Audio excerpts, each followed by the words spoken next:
Đây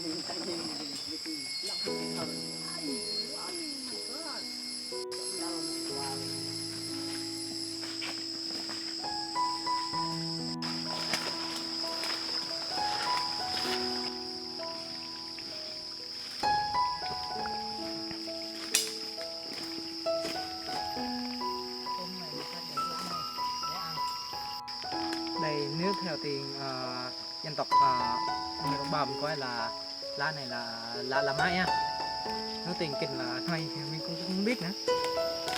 Đây dân tộc đồng bào mình coi đây là lá mái, đây này. Lá này, ăn nó rất là đắng luôn. Đây.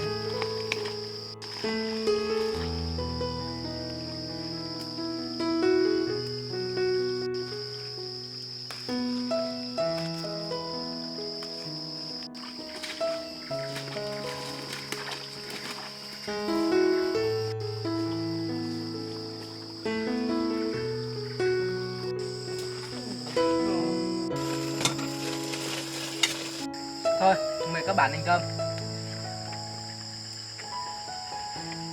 Ăn chung với lá này, lá đặng nha.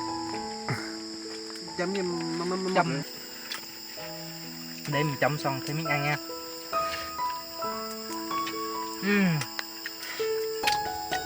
Rất ngon luôn, đắng, ngon.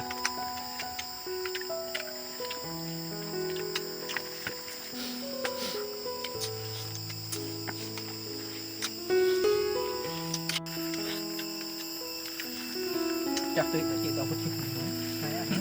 Tụi mâm hoang quá hả? các bạn, ngon. Lá này.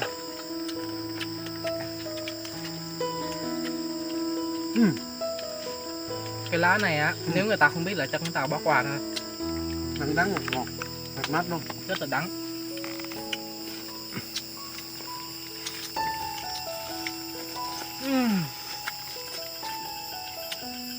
Ngon.